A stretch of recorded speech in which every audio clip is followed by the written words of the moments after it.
So I'm Gary, everybody knows that, and I've been thinking about what I think of as the topic of spirituality as opposed to other ways of looking at the universe. And I've been doing it forever.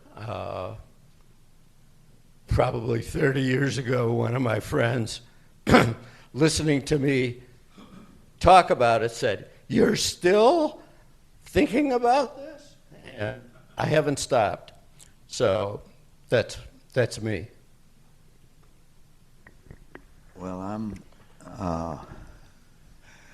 not a spiritualist in the normal sense of the word, but I think our conversation will bring out how I see it. So let's get into it, and we'll start with, I'm going to ask you a question. And the question is this. A lot of people say, I'm not religious, but I'm spiritual. Gary, what does that mean? And I've had quite a while to think about this.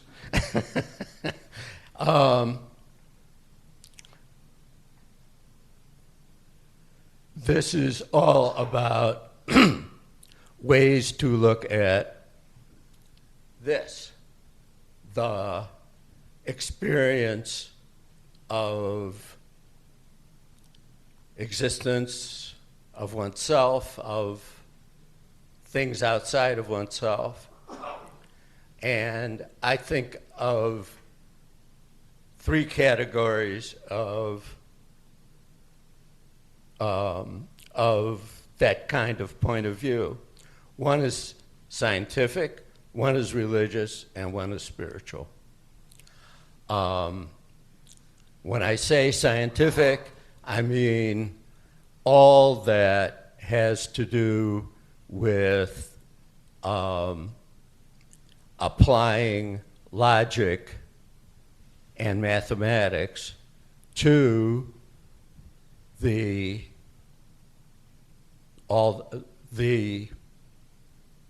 this.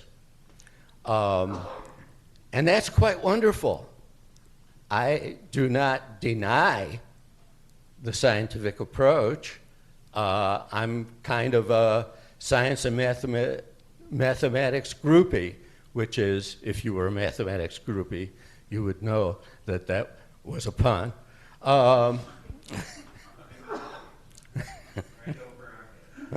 Yeah, well, there you are. There's this, the scientific view is wonderful, but it doesn't even attempt to answer the question, what is this and why is it here? I remember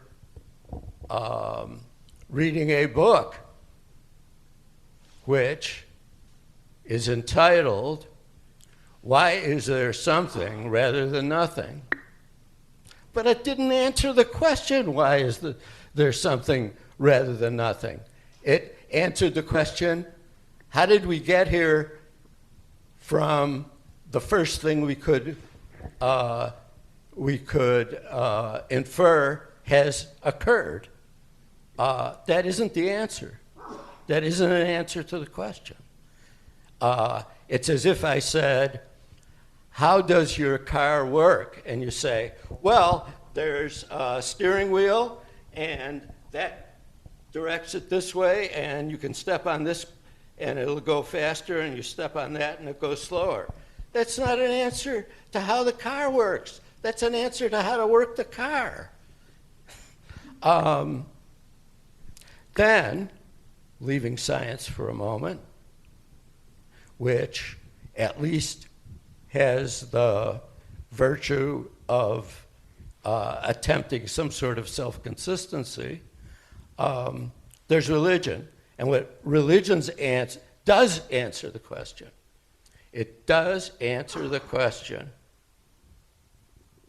But The answer is, okay, somebody told some stories thousands of years ago, and then a couple hundred years later, somebody wrote those stories down, and now that's the truth. It's not satisfying to me. So there's a final category of answers to the question, what is all this and why is it here? And the answer is, I don't know. I do not know. But that doesn't mean I don't think that somehow this happened. Possibly for some reason, but I'm not sure. And just contemplating that and trying to live a life in the face of not having that answer, while at the same time, I think any reasonably intelligent child asks that question. And usually gets a dishonest answer. And I'm not happy with that. That's all I've got. I want to relate to a couple things you said. First of all, that the statement on her deathbed of Gertrude Stein, her friend was there and said, Gertrude, what's the answer? And Gertrude Stein said, well, there's never been an answer, there is no answer, and there isn't going to be an answer. That's the answer. And you posed three kinds of knowing, and the scientific, the religious, and the spiritual. I think there's four kinds of spirituality. One is animism from prehistoric times, which was based on superstition. And then there's the religious from Thomas Aquinas and St. Augustine, which is based on delusion. And then there's the paranormal, Edgar Cayce and all of that stuff. And then there's the human spirit. And I think what a lot of people call spiritual and look somewhere outside of human beings is not outside. I think it's inside of us from the beginning. I think we are all predilected to feel kindness and empathy and compassion, but we don't always evidence that, and some people never do. But I think it's within all of us, and in a lot of people it gets shut down by indoctrination or upbringing. Interesting. It seems to me, listening to you, that in a sense, you're really not answering the question. You are answering the question, we don't know, so how do we proceed? You are answering that question. And maybe that's the only meaningful question.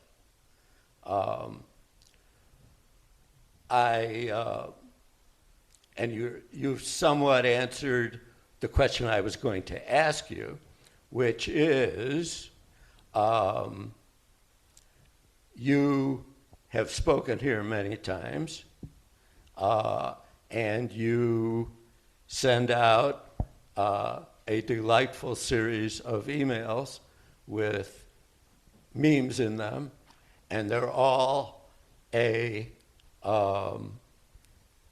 this is all my own perception. They're all a anti-religious body of expressions, and what I never understood was, do you, given, and you usually speak of what I just spoke of as scientific thinking as being a very positive thing. Do you entertain at all the notion that there are things, or could be things, which just aren't covered by either of those? Yes, I do. I'm not a materialist 100%. I believe that there are things beyond what we can evidence with our five senses, and I think it's a hierarchy, that consciousness is a hierarchy, and animals have some consciousness, but that's at the lower level. Human beings have a little higher level, and then as we grow psychologically, as we grow emotionally, we then are able to rise to a little higher level of consciousness. And then as we grow more, we grow to a higher level of consciousness, with the top being enlightenment or nirvana or whatever you want to call it. But I think it's all within the realm of human psychology. We don't need to look outside of ourselves to find spirituality in a church or in a doctrine, and you say, well, I'm anti-religion. I am definitely anti-religion because of lots of things that I've said here in the past, but I think that religion has failed. And what's going on right now with ICE is a classic example of where religion has failed. And as Bertrand Russell once said, the only trouble with Christianity is it's never been tried. Thanks for that. You mentioned Russell, and that reminds me of a couple of things I wanted to say about the scientific approach, the scientific, logical, mathematical approach. And that is that Russell pointed out early in the 20th century that there were undecidable questions. There were statements that could not be either proved or disproved. I will not torture you with what they are, but it is indeed the case that, well, I will actually torture you. Okay, there's such a thing in mathematics, and it's actually a very basic aspect of mathematics, called a set. And a set is a collection, and something is either in the set or it's not in the set. And then one of the things that can be in a set is other sets. And some sets can be members of themselves, and some sets can't be members of themselves.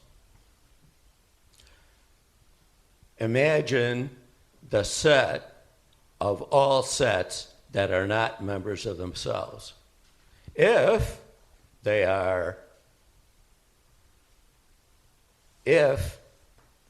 a set is not a member of itself, then it should be in the set of all things that are not members of themselves. But then that's contradictory. So they must be a member of themselves. But if it's a member of itself, then it can't be in the set of all things that are not members of themselves. So you can flop this back and forth as many times as you like, but it isn't decidable.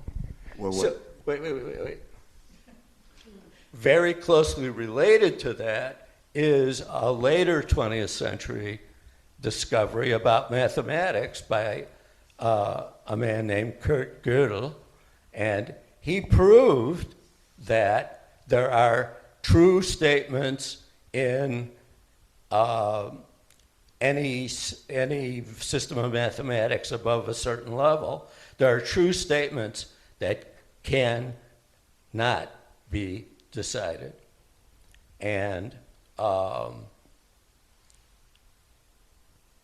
that was an incredible destruction of the idea that somehow mathematics could describe everything. And why do I say all that? Because there may be true statements about it, existence, universe, things, that we can neither prove nor disprove. That's all I have. Well, I accept that there are some things we can't prove. However, if we're going to live a daily life, it should be based on evidence, not on faith. Because faith leaves one still not knowing anything. And it's a sad commentary that for thousands of years, people have lived in that realm or that set of faith.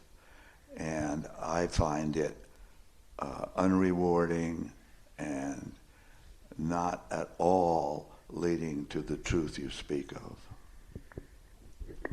It's interesting you that you mention that word faith, belief, etc.